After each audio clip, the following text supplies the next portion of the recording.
களக்காட்டிலேருந்து வரோம். 2021 ஒரு ஆள்கிட்ட 14 லட்சம் வாங்கின மானசாமிங்கிட்ட வட்டி மாதம் 70,000 கொடுத்துட்டு தான் இருந்தோம் பார்த்துங்க.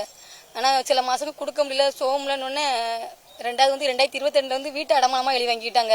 அப்புறம் 23 அதுக்கு மேலே 35 லட்சம்னு அடமானம் எழுதி வாங்கிட்டாங்க. வட்டி கொடுக்கல கொஞ்சம் முன்ன பின்ன ஆகும், ஆஸ்பத்திரி செலவுன்னு முன்ன பின்ன ஆச்சுன்னா வீம் ஆஸ்பத்திரியில் அட்மிட் ஆகினா 10 நாள்.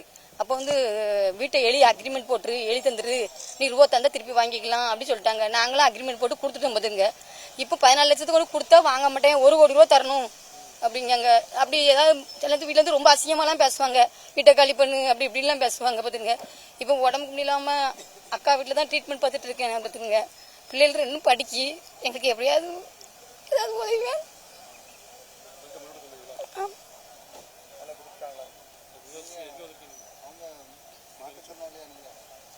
இப்போ 2013 தான் வாதம் வந்து நடக்க முடியாம ஆயிட்டு. இவங்களுக்கு இப்போ கொஞ்சம் 2019, 20 இந்த கொரோனாவோட ஸ்ட்ரோக் வந்துட்டு பார்த்துருங்க.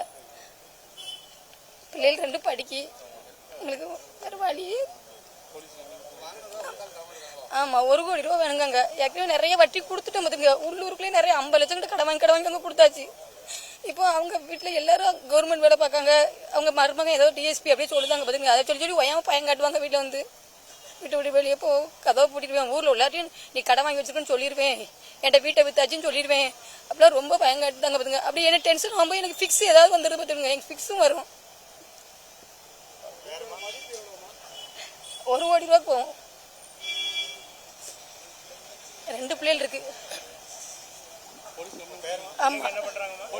மேரிஜோ பிரசன்னா. ஆமா, களக்காட்டில் கொடுத்துருக்கோம். சரியா நடவடிக்கை எடுக்கல. எங்க பெட்டிஷன் கொடுக்க வந்திருக்கோம் பார்த்துங்க. எனக்கு எப்படியாவது ஏதாவது ஒரு உதவி வேணும்.